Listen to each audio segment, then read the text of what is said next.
नमस्कार दोस्तों सिंह ट्यूटोरियल में आपका एक बार फिर स्वागत है। दोस्तों, आजकल बीमारी में बहुत अधिक खर्च होता है। सरकार द्वारा अपने कर्मचारियों के उपचार के लिए सेंट्रल गवर्नमेंट हेल्थ स्कीम चलाई गई है। इस स्कीम के तहत आप प्राधिकृत चिकित्सालयों में उपचार करवाकर अपने और अपने परिवार के सदस्यों को स्वास्थ्य लाभ ले सकते हैं। आज इस वीडियो में हम सेंट्रल गवर्नमेंट हेल्थ स्कीम के बारे में ही चर्चा करेंगे। दोस्तों, सबसे पहले हम जानते हैं कि सीजीएचएस कर्मचारियों के लिए कितने सिस्टम में हेल्थ केयर फैसिलिटी उपलब्ध है। सीजीएचएस कर्मचारियों के लिए allopathic, homeopathic, Indian system of medicine जिसमें आयुर्वेदा, यूनानी, सिद्धा और योगा सम्मिलित हैं में उपचार की फैसिलिटी उपलब्ध है। वह इन सिस्टम में उपचार ले सकते हैं। दोस्तों, who is eligible under central government health scheme, अब हम इसके बारे में जानेंगे कि सेंट्रल गवर्नमेंट हेल्थ स्कीम के लिए कौन कर्मचारी एलिजिबल हैं। दोस्तों, सेंट्रल गवर्नमेंट हेल्थ स्कीम के लिए समस्त केंद्रीय कर्मचारी एवं उनकी फैमिली, केंद्र सरकार के पेंशनर व उनकी फैमिली, केंद्र सरकार के पेंशनर की विधवा जो कि फैमिली पेंशन ले रही हो, दिल्ली पुलिस के कर्मचारी, उनके परिवार, railway board employees, CGHS area में तैनात सीएपीएफ के कर्मचारी, सीआईएसएफ कर्मचारी और उनकी फैमिली एक्सेट्रा एक्सेट्रा एलिजिबल हैं। उनकी टोटल लिस्ट यहाँ पे दी गई है। ये आप एक बार देख लें और यह जान लें कि क्या आप का विभाग इस लिस्ट में सम्मिलित है अथवा नहीं। यदि सम्मिलित है तो आप इसके लिए योग्य हैं और आप कार्ड के लिए या स्कीम का लाभ लेने के लिए अप्लाई कर सकते हैं। दोस्तों, अब हम जानेंगे कि यह स्कीम की फैसिलिटी किन किन शहरों में इस स्कीम की फैसिलिटी है, यानी सीजीएचएस स्कीम की फैसिलिटी कहाँ कहाँ है, कौन कौन से इसमें शहर हैं। दोस्तों, प्रेजेंटली जो यह स्कीम है वह 80 शहरों में अवेलेबल है। इसके नाम ये यहाँ दिए गए हैं। इसमें आप अच्छी तरह से देख लें कि आपका शहर इसमें कवर होता है या नहीं। यदि इस स्कीम में आपके शहर का नाम नहीं है तो वहाँ भी सीजीएचएस फैसिलिटी अवेलेबल नहीं है। यदि आपके शहर का नाम इसमें इंक्लूड है तो सीजीएचएस फैसिलिटी आपके शहर में अवेलेबल है और आप उसके लिए अप्लाई कर सकते हैं। दोस्तों, अब हम जानते हैं कि सीजीएचएस जो वेलनेस सेंटर या पोलो क्लिनिक हैं उनका टाइमिंग क्या है। दोस्तों, नॉर्मली सीजीएचएस वेलनेस सेंटर और पॉलीक्लिनिक का टाइम 7:30 to 2 PM होता है। इसलिए आप इस टाइमिंग के अकॉर्डिंग ही सीजीएचएस वेलनेस सेंटर या पोलो क्लिनिक में विजिट करने की सोचें। यह भी ध्यान रखें कि इसमें पोलो वेलनेस सेंटर और पोलो क्लिनिक में आपको अगर खुद को दिखाना है या किसी को दिखाना है तो उसके लिए आपको रजिस्ट्रेशन करना होगा और रजिस्ट्रेशन विंडो 15 मिनट्स पहले बंद हो जाती हैं। 2 बजे से 15 मिनट पहले ही बंद हो जाती हैं।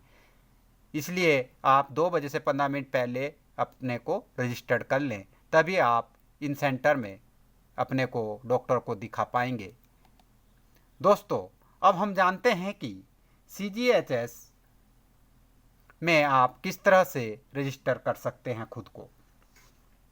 जो भी इच्छुक कर्मचारी हैं वह सीजीएचएस में अपना रजिस्ट्रेशन कराना चाहते हैं और कार्ड के लिए अप्लाई करने के लिए आप अपने शहर के किसी भी एडिशनल डायरेक्टर के कार्यालय में जाकर फॉर्म ले लें और या फॉर्म को आप सीजीएचएस की वेबसाइट से डाउनलोड कर लें। डाउनलोड करने के उपरांत आपको जो फॉर्म मिलेगा उस फॉर्म को कंसर्न्ड डिपार्टमेंट या ऑफिस में सबमिट करना होगा। दोस्तों, अब हम जानते हैं कि क्या क्या डॉक्यूमेंट्स की ज़रूरत पड़ेगी अगर आप कार्ड के लिए अप्लाई करते हैं। अगर आप पेंशनर हैं या सर्विंग हैं तो आपके को वेरियस डॉक्यूमेंट्स की ज़रूरत पड़ेगी। जो भी डॉक्यूमेंट्स हैं, अगर आप पेंशनर हैं तो एप्लीकेशन फॉर्म जो कि आपको CGHS की साइट पे मिल जाएगा या कंसर्न सिटी में मिल जाएगा। प्रूफ ऑफ रेजिडेंस आपके पास होगा, proof of stay of dependents मतलब अपने परिवार के साथ रहने का कि मेरे परिवार के ये सदस्य हैं। प्रूफ ऑफ एज ऑफ सन, बच्चों की जो एज है बेटे की उसका proof. Individual passport size photos of eligible family member, जितने भी फैमिली मेम्बर हैं उनकी सिंगल फोटोग्राफ्स।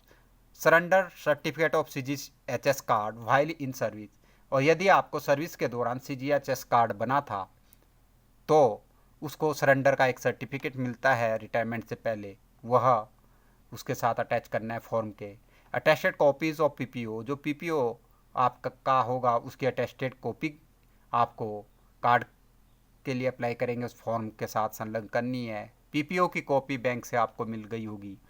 लास्ट पे सर्टिफिकेट, जो आप लास्ट पे ड्रॉ कर रहे थे उसका सर्टिफिकेट।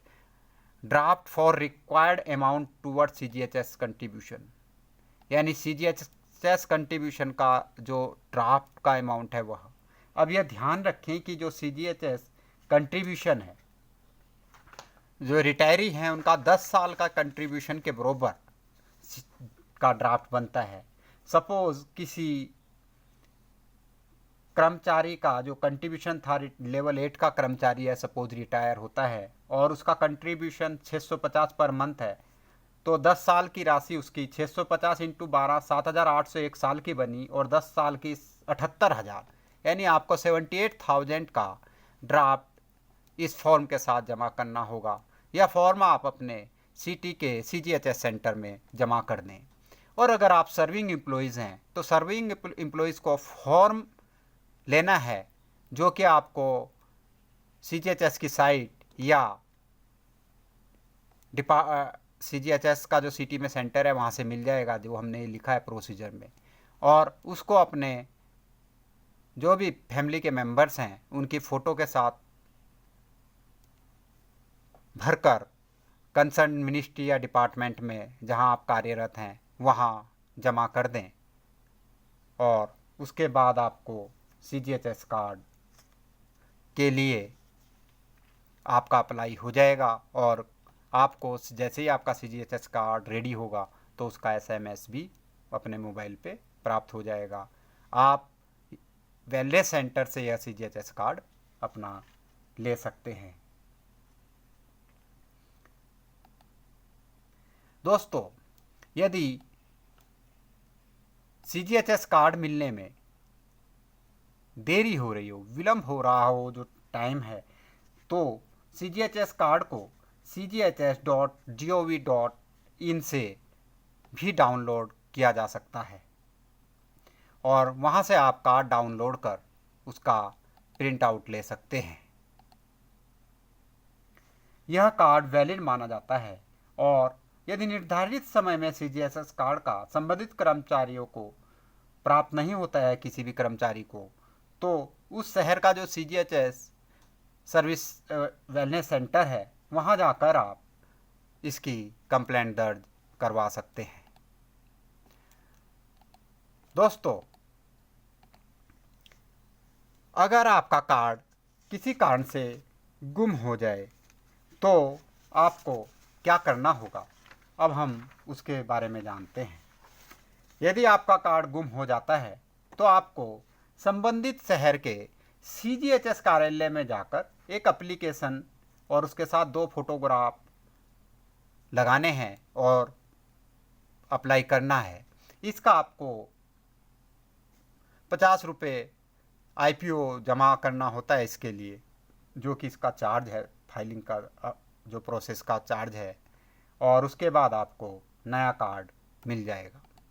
दोस्तों, अब हम जानते हैं कि मंथली कंट्रीब्यूशन क्या है। CGHS फैसिलिटी अगर आप लेते हैं तो उसका मंथली कंट्रीब्यूशन क्या होगा। दोस्तों, लेवल 1 से 5 को पर मंथ 250 रुपये है, लेवल 6 का पर मंथ 450 रुपये है, लेवल 7 से 11 का 650 रुपये है और लेवल 12 एंड एबो का 1000 रुपये पर मंथ है। यह पर मंथ कंट्रीब्यूशन होगा CGHS की अगर आप फैसिलिटी लेना चाहते हैं। दोस्तों, इंटाइटलमेंट क्या होंगे अगर आप किसी हॉस्पिटल में उपचार के लिए एडमिट होते हैं, तो उसके लिए क्या इंटाइटलमेंट है। अगर आपका बेसिक पे 47,600 से कम है या 47,600 तक है तो आपको जनरल वार्ड ही आपका इंटाइटलमेंट है। 47,601 से 63,100 तक सेमी प्राइवेट वार्ड है। 63,101 और उससे ऊपर प्राइवेट वार्ड के आप इंटाइटल्ड हैं। दोस्तों, CGHS कार्ड धारक ऑनलाइन CGHS साइट www.cghs.nic.in पर विजिट कर ऑनलाइन आवेदन भी कर सकता है। दोस्तों, यदि आपको empanelled hospitals, diagnostic centres and CGHS rates के बारे में पता करना हो या जानना हो तो आप इस साइट पे विजिट करें https://cghs.nic.in/report/view-hospital.jsp। दोस्तों, इस प्रकार आप अपने व अपने परिवार के सदस्यों का CGHS कार्ड बनवाकर CGHS वेलनेस सेंटर से उपचार प्राप्त कर स्वास्थ्य लाभ ले सकते हैं। दोस्तों, मैं आपको अपने चैनल के माध्यम से नई नई जानकारियाँ दूंगा, इसलिए आप मेरे चैनल को सब्सक्राइब कर लें और अपने दोस्तों को भी शेयर कर सब्सक्राइब करने के लिए कहें, ताकि वह भी मेरे चैनल के माध्यम से नई नई जानकारियाँ लेकर उनका लाभ उठा सकें। धन्यवाद। जय हिंद, जय भारत।